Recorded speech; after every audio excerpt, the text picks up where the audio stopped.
In this episode, I sit down with Jess Lenouvel, who is an author and real estate marketing guru. Today, we unpack her strategies behind becoming a seven-figure agent.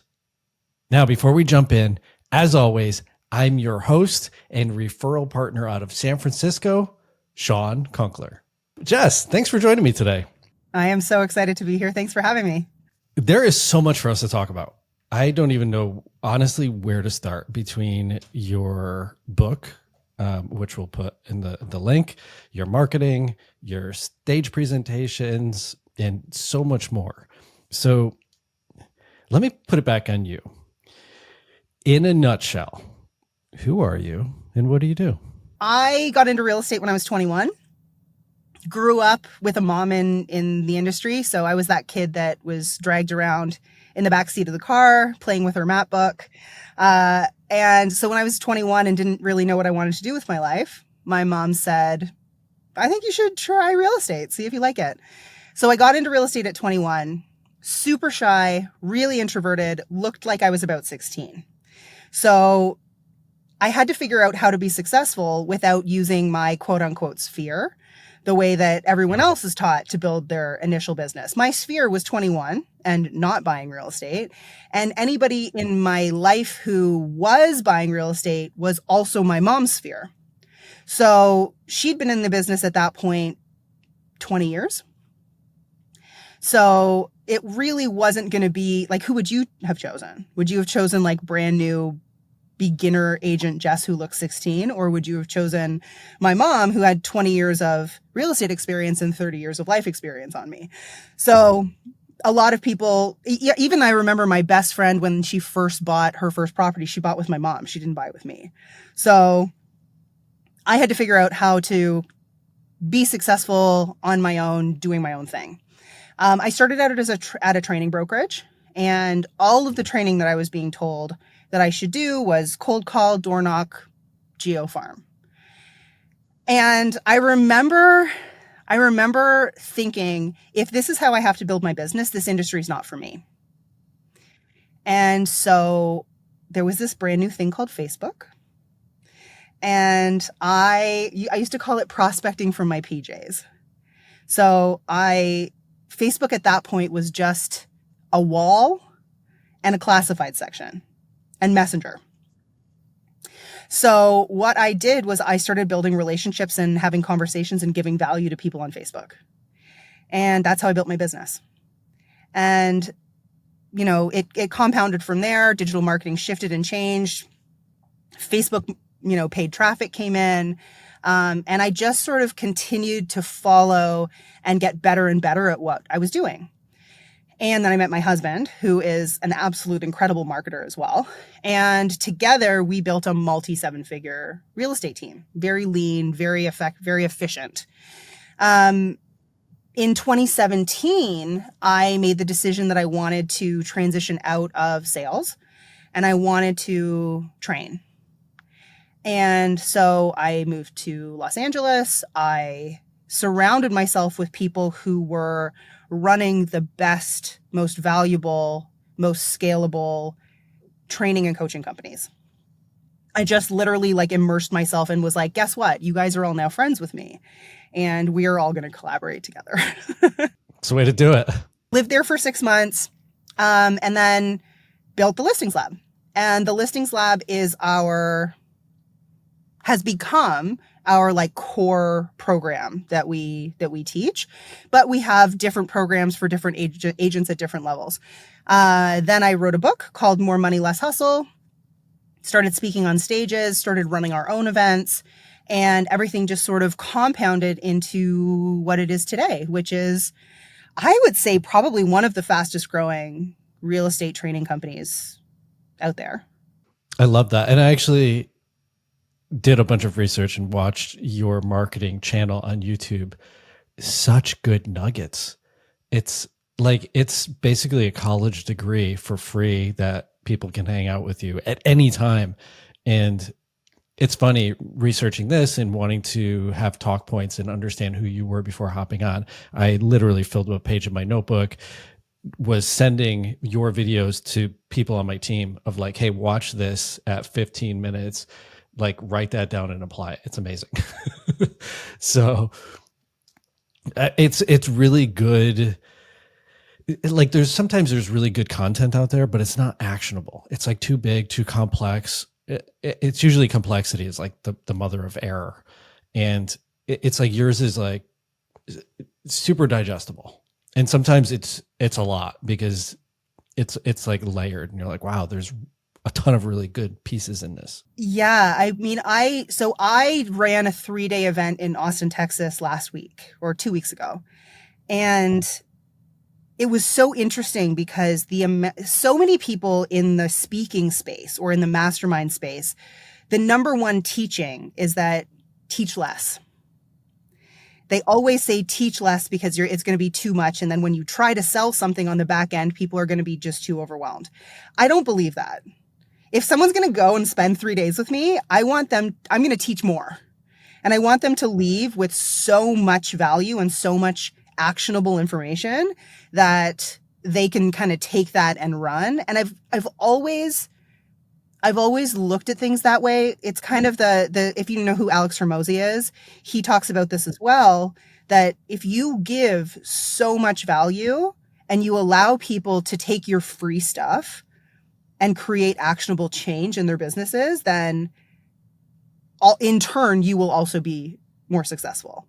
So I've always looked at it that way. Like I'm going to give away as much of my good stuff as I can.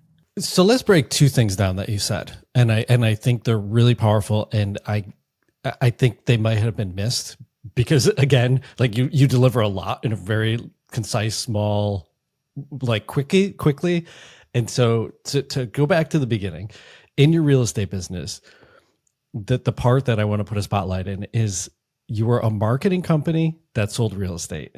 Absolutely. When people understand that, that's when you see their businesses just explode versus I'm a realtor who also does marketing. Well, a lot of people see themselves as like I'm a real estate agent. And the truth really is was I the best real estate agent in my market? Absolutely not. Was I the best marketer? Maybe. And there are some people out there who are absolutely phenomenal at what they do. But if you can't market it, then you're missing the secret sauce to be able to serve and help more people. And if you look at it from a service standpoint, it is actually especially if you actually are really good at what you do, it's in service to be a phenomenal marketer because then you are helping more people and you're taking the business away from the people who aren't going to do as good a job as you are. Yeah. I mean, my core belief around this is if you don't know me, you're not doing business with me. And so marketing is that vehicle to be known. And so the second thing that I wanted to bring up is, so if you're a marketing company that sells real estate is the first part. And you said, you brought up an example of Alex providing value, you provide value. So then to go back to the real estate agent, we all say we provide value, and nobody knows what that means.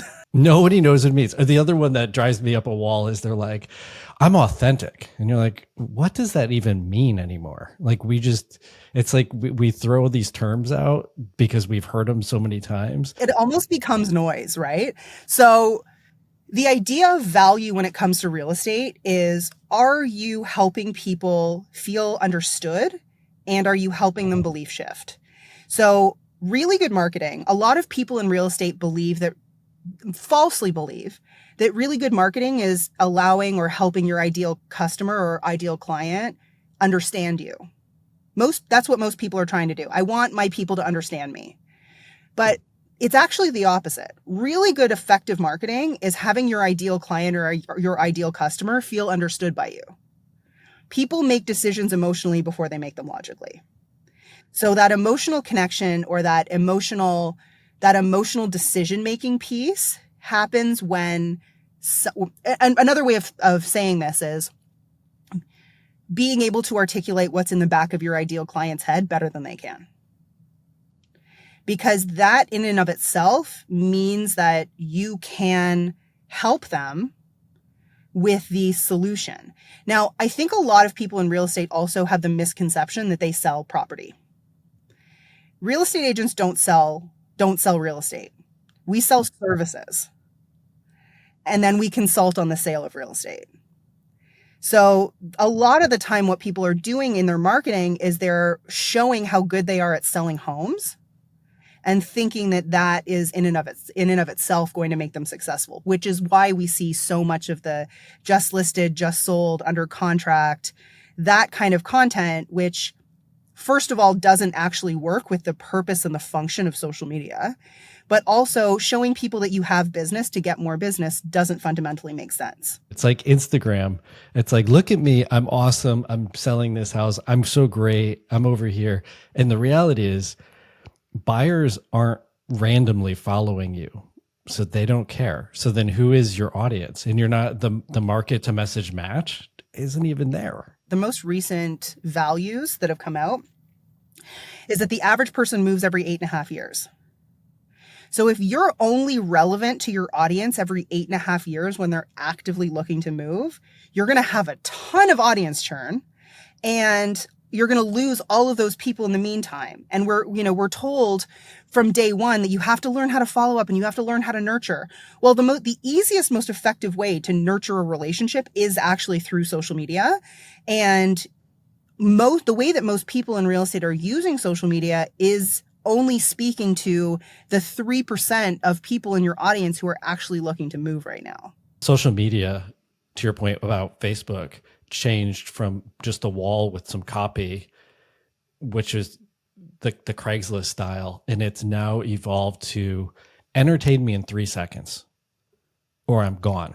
Or give me so much value in a short period of time that I want to binge more.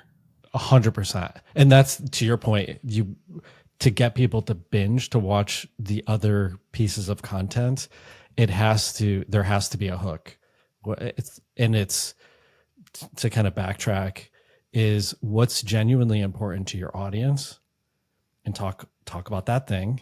And then it's correct. They don't care how awesome you are. There's a saying, oh goodness, I'm not sure if it's like Zig Ziglar or Brian Tracy, but it's no one cares how much you know until they know how much you care. And it still applies today. It's like, unless you understand the audience. So how do you approach, or how do you coach somebody in approaching who that is? How do you identify your audience? So the way that we actually niche or niche, I'm Canadian, so I'm going to say niche. The way that, we niche down agents is very different than the way that we've traditionally done it. So, back in the day, you used to pick a postal code and you used to go after that postal code so that you could be omnipresent to that postal code. Now that made a ton of sense before we had the internet. Before we had the internet, the only way to be consistent and frequent and stay top of mind was to be physically in front of people. So cold call, door knock, flyer, billboard. Now we have this beautiful thing called the internet. And so what we're able to do with that is actually use psychology and actually niche down and create relationships with a demographic or someone who's going through a specific or will be going through a specific life transformation through real estate. People don't move because it's fun. I think in real estate, we forget that. People don't move because it's fun for us because it's what we do all day, every day. But the average person only moves, just like any other sale, because something in their current situation isn't serving them. And they want to fix or alleviate that pain point through a move, whether it's a new school district, whether it's a new location, whether it's a bigger or smaller property. So when we're looking at niching down, we want to look for what is that life transition.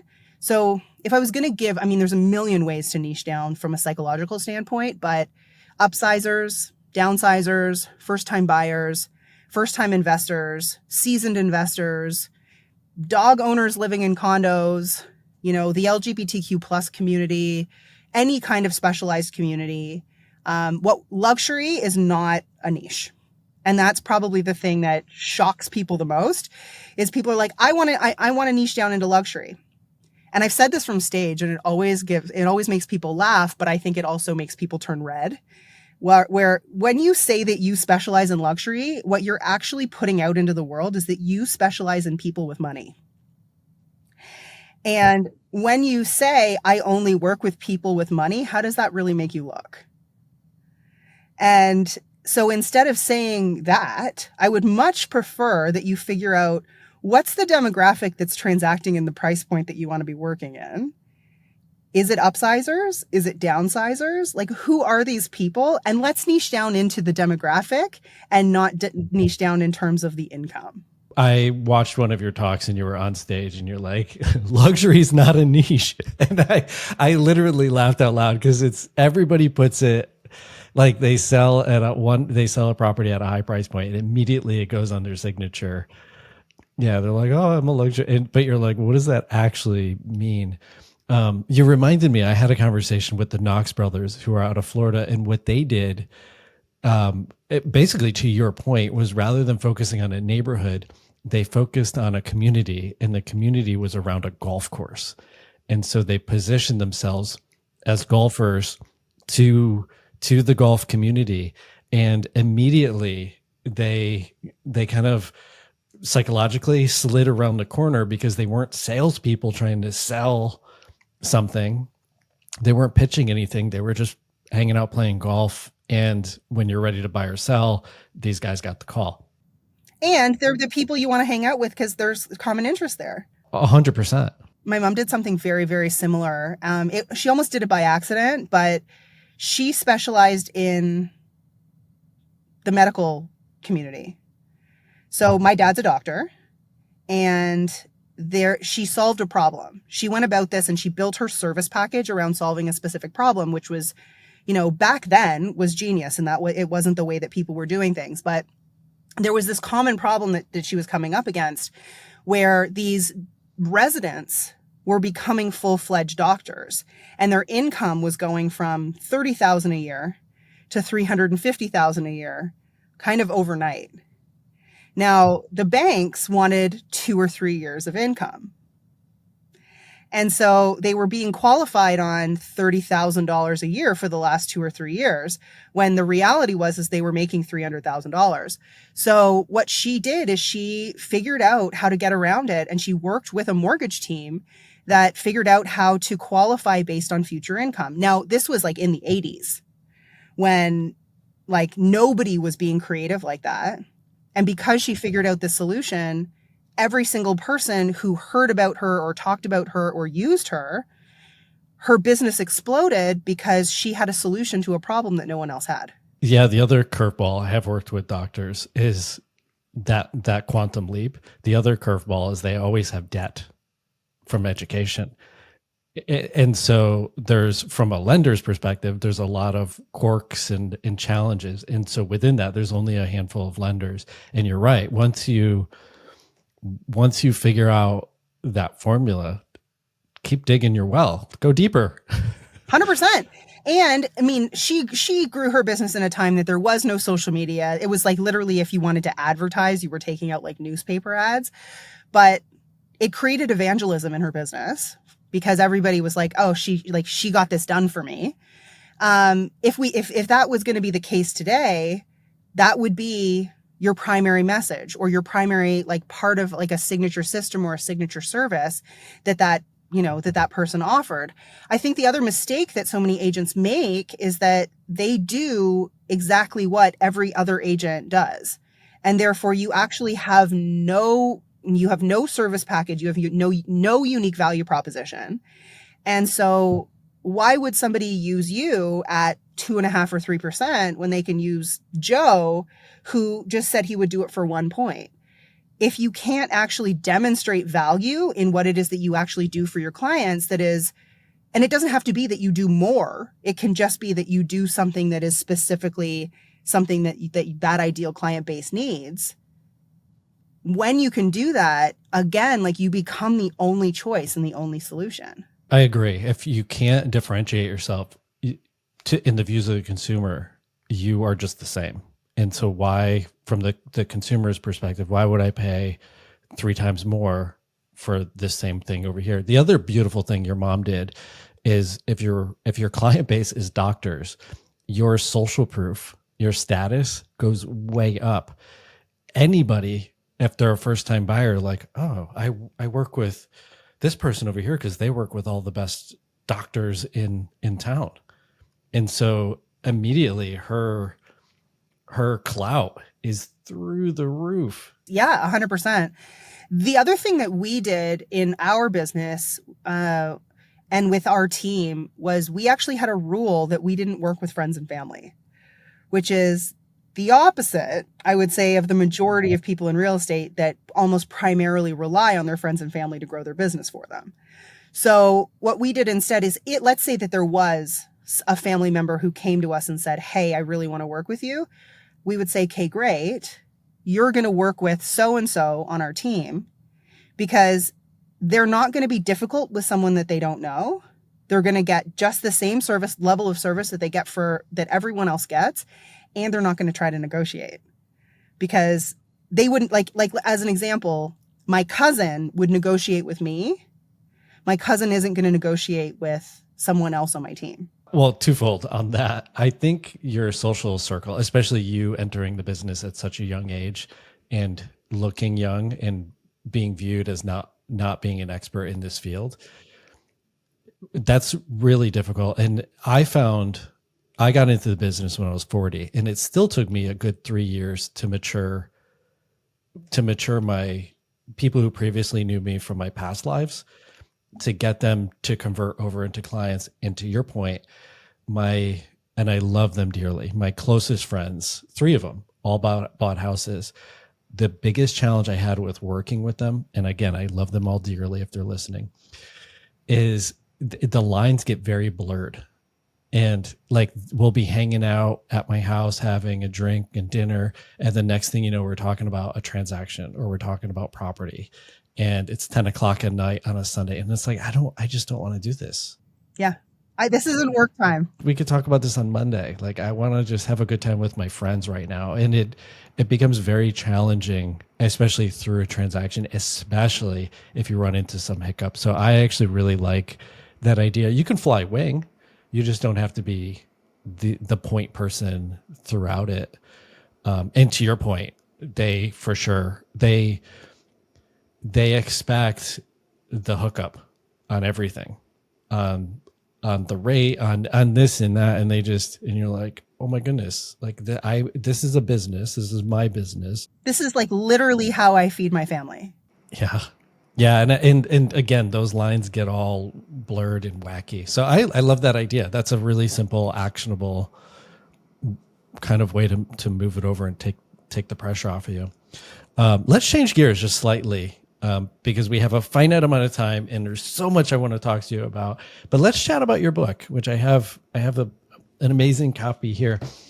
Let's start at the beginning. What inspired you? No one can appreciate how hard it is to write a book aside from other authors. It's kind of like no one appreciates how hard it is to be a surgeon except for other surgeons.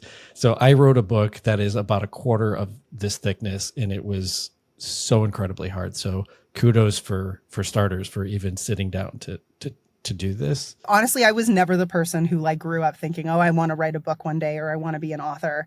It wasn't in my plan. But the more people that I was talking to and working with within the real estate space, the books that were out there, in my opinion, weren't served. The messaging was still wrong. I didn't agree with the messaging. I didn't have a go-to book that I could give to someone and say, this person nailed it. I was always recommending books that were from outside the real estate world. So it was one of those things that I felt like there was such a hole that if I didn't do it, I couldn't rely on someone else to do it.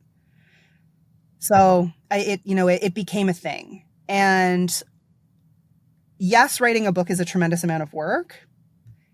I am always hacking things. I dictated most of that book. Brilliant. I dictated it. It was done in conversation, and then we cleaned it up. So if you read it, it sounds a lot like me because it really truly is my voice. And a lot of it was done in conversation and it was done verbally. And then, yeah, I mean, we cleaned it up, we made it flow and make sense, and out it went.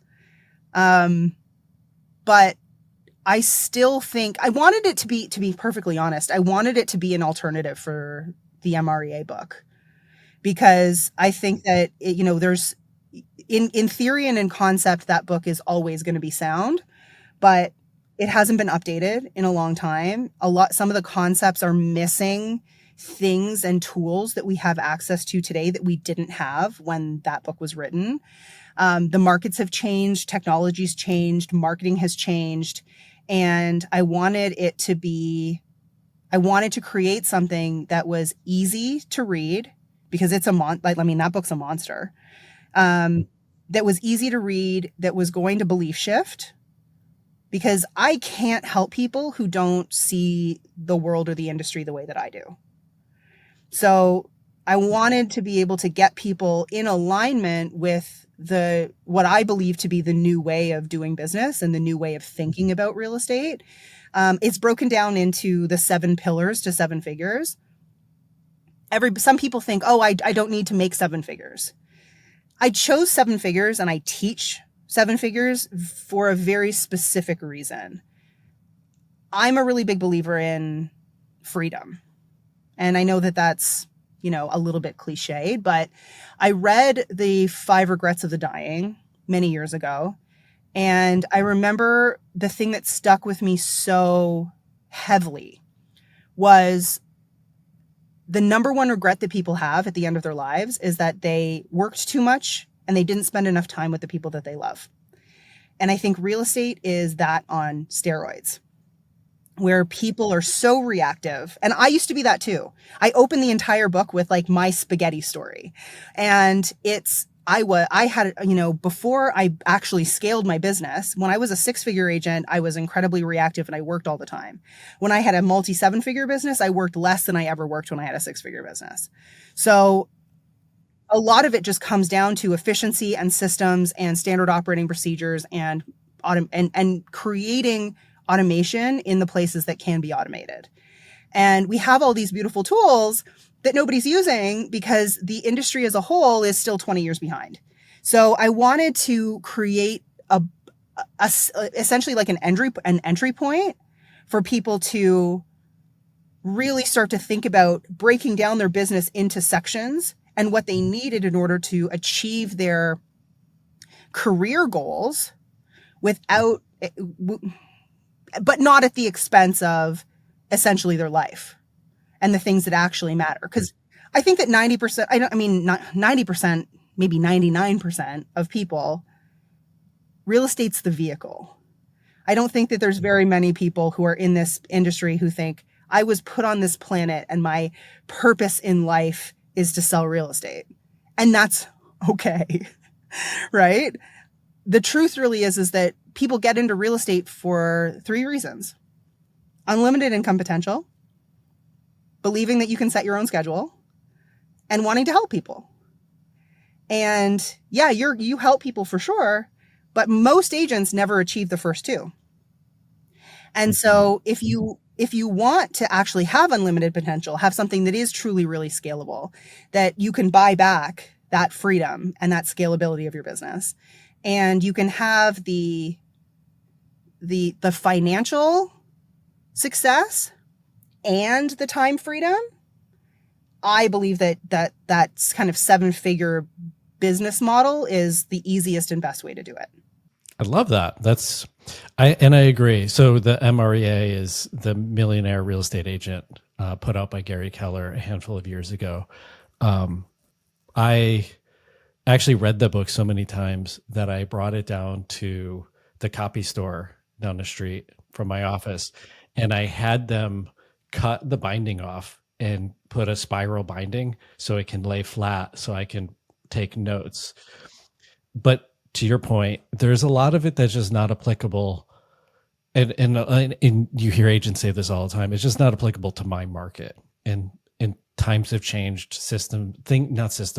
Technology has changed, and most things have gotten exponentially easier. And so, yeah, you're right. And I'm the same. I love to learn. I love to read, and I'm constantly trying to figure out how to improve. And I generally go outside of our industry, because if you want the same result, do the same thing. But if you want a different, new, innovative way, you have to approach it from a different angle. So let me spin this back on you. Your book, obviously you're a marketer at heart through and through. Who's the ideal reader of your book? 6-figure real estate agents who want 7-figure businesses. I love it. That was so concise without even an ounce of hesitation. That's when you know when somebody's on their game, when they're just like, oh, that's it. Yeah. I know my market. I know my market really well because I've been my ideal client. And it's fascinating. Most innovative products have come out of, I was having a problem. I was having a challenge. I looked for the solution. I couldn't find it. So I created it. 100%. I mean, that's entrepreneurship in its essence right then and there. All of my programs are the programs that I wish that I'd had, that I couldn't find. That's beautiful. I mean, that is the essence of it. So what are, somebody tuning in and they have no idea what's the actual content of the book, but what are the 7 pillars? The way that we break it down is we kind of structure it in terms of not everybody is going to work on all of these things at the same time. You kind of have to be able to audit your business and figure out where the holes are in the business that you have to fill first. So many people say to me every day, I want more business. I want more business. I want more clients. And then I'll say to them, okay, let's say that we nail the marketing and I drop 100 new clients on your head. Can you serve them? So do we want to touch the marketing first, or do we need to deal with systems and delivery and essentially the ability for you to serve more clients first? And then we hit the marketing, right? So it's just really like thinking about things rationally in terms of like a longer term perspective, because yes, everybody wants more money. Everybody wants more clients, but most people are like, oh, I want a 7-figure business, but you're not actually working on the things that are required for you to be able to have a sustainable 7-figure business. So we break it down that way. But so we everything always starts with mindset. And I can take someone who has no skill and no knowledge, and that is a brand new agent who got their license yesterday with a really good mindset, and I can take them to 7 figures in a year and a half. And I can take someone who is doing $900,000 with a bad mindset, and I can't get them to $1 million in a year. Because the way that you look at things and your belief and the way that your belief system it functions will ultimately create the results that you have and whether you implement. The number one thing that I see where people come into our programs and we can give 2 different agents 100% the same things, and one of them will create exponential results with it and the other one won't. So I think that there are people who aren't meant to be in business for themselves. I think that there's a lot of people who get into real estate because it's supposed to be easy, especially like if you think about 2021 versus today, right? Like I'm a really big believer that pretty much any monkey could have made money in 2021. Could have thrown a rock and sold that house. 100%, right? Whereas like what we're seeing now are like the real people, like the people who should be building and growing businesses in this space. So we start with mindset. And then we've got the other components are going to be marketing. Marketing can be broken down into organic marketing, paid traffic, there's a lot of subsections to all of these. Then we have team and hiring, building the right support systems, getting the right people in the right seats with the right roles and the right responsibilities and all of those things. We have clients and signature system, which are essentially building out your product. If every business has a product or service except people in real estate. People in real estate sell themselves as their product. And if you are your product, your business isn't scalable.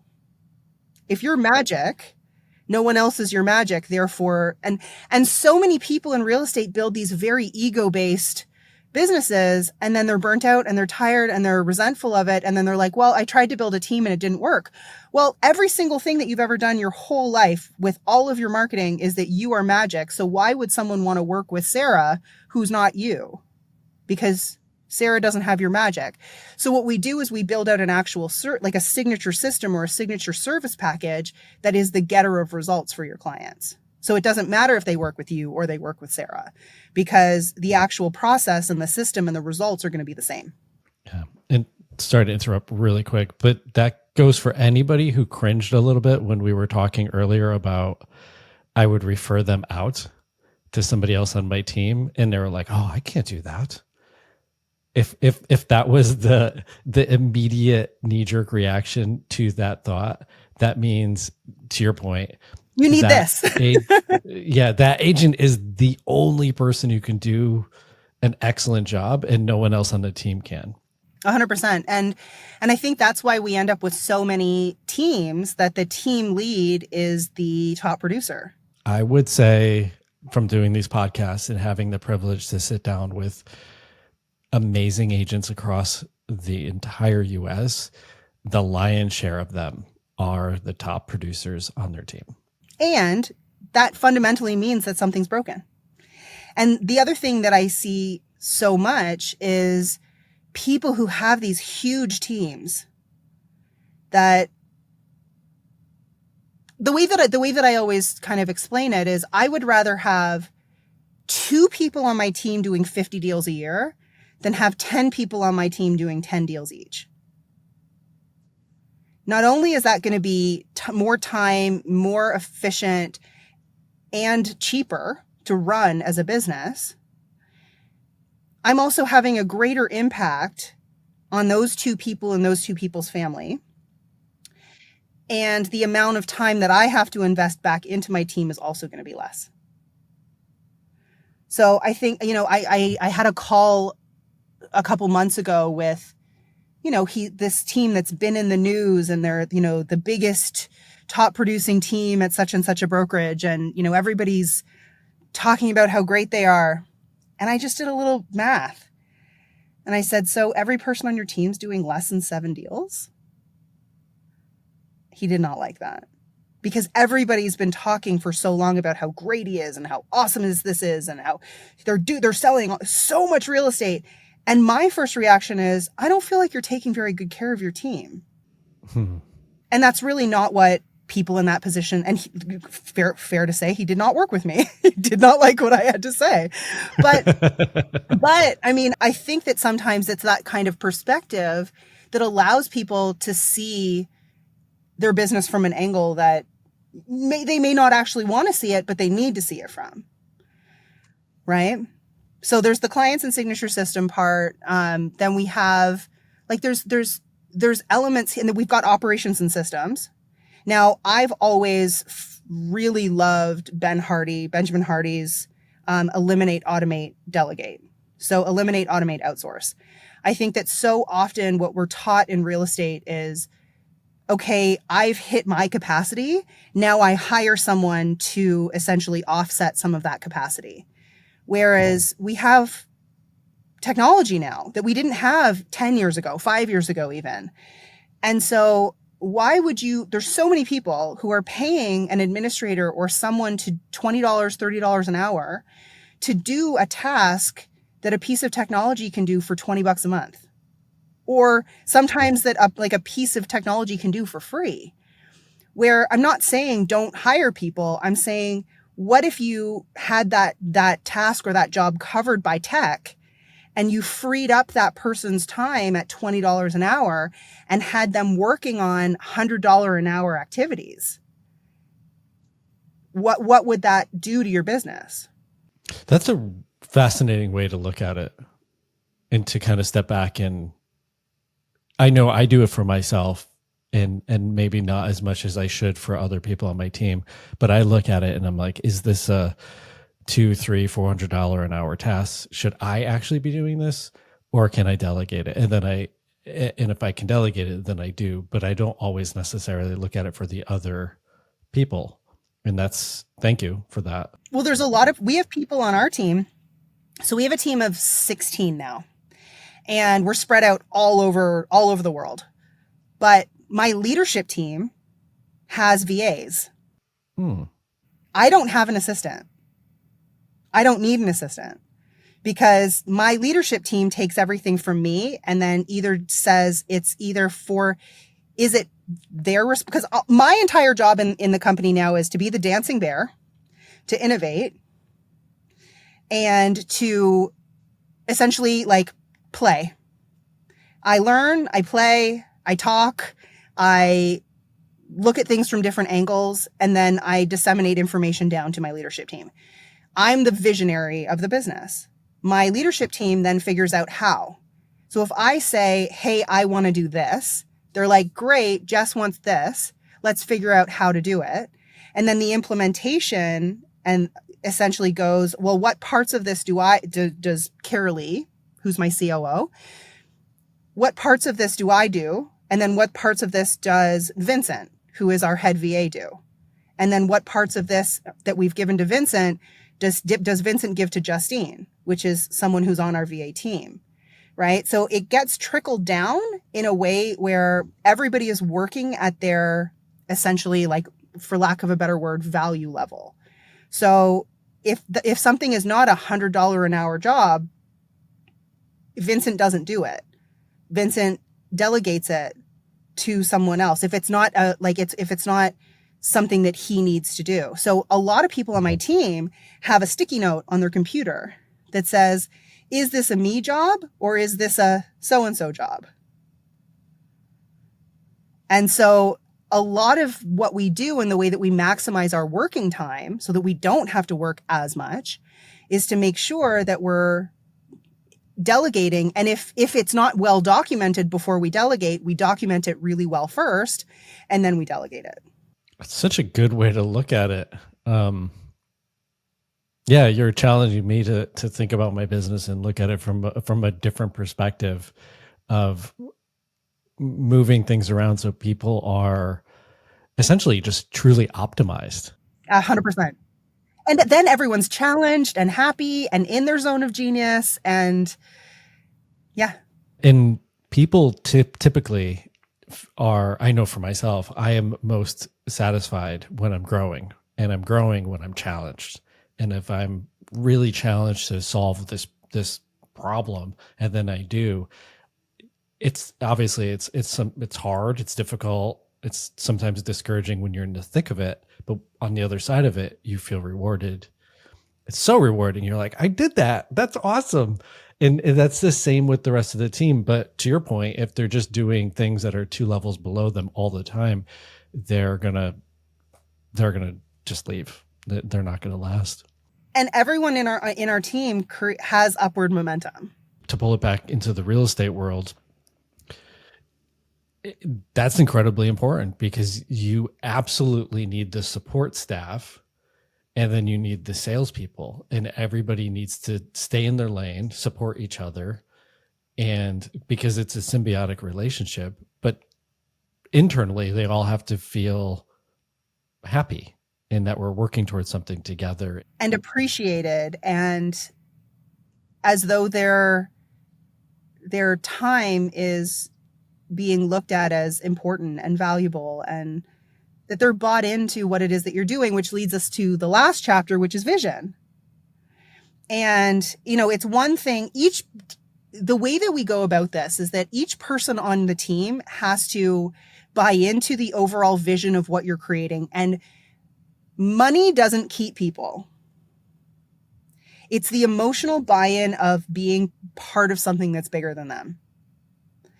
And so, yes, you may have the visionary or like the person at the helm that is, casting the vision. But then we also have to know or understand what the vision for each individual person on our team is for them and for their lives, and how being on this team or in this organization will help them get to what it is that their vision is. And I think these are conversations that people don't have that keep people from understanding each other, but also being able to work together long term.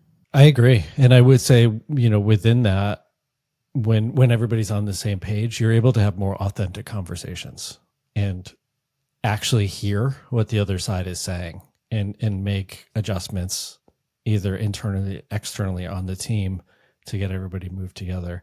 And I agree. And I'm thinking about what you said earlier about basically the people who were coachable and not coachable and who weren't able to make the quantum leap and those who did and can. I think within all of this, and I've said this before, there is this weird pressure within our industry that everybody should have a team. I don't think that everyone necessarily should have a team. I think there's a lot of people in real estate who are really good agents who should be on teams.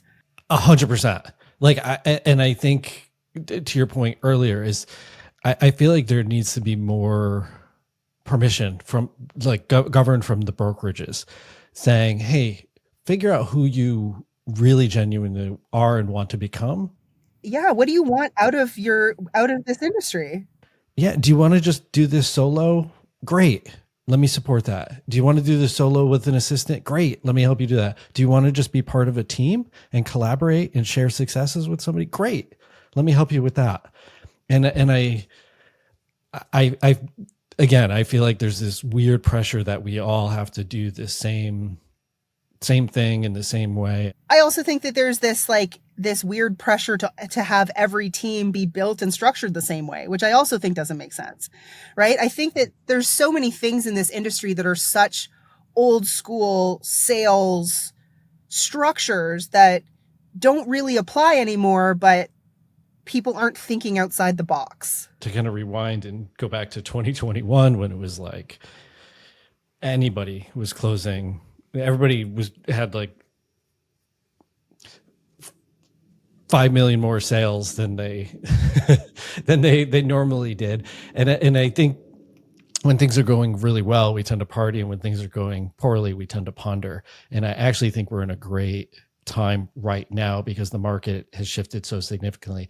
I think we're in a great time to work on ourselves and on our business, because on that uptick, when things start moving, I feel like there's going to be a lot of people who have left the business, and there's going to be a great opportunity for the people who remain in the business. But within that, the ones who have really taken their business apart and put it together in a way that makes the most sense for them, I think they're not only going to be more successful, but I also feel they're going to be much more happy because it's moving the way they want it to. And we're not the hamster on the wheel just trying to catch up. We actually have time to work on the business and organize these things. We have time to read really good books like yours, and do the time to do this really important work.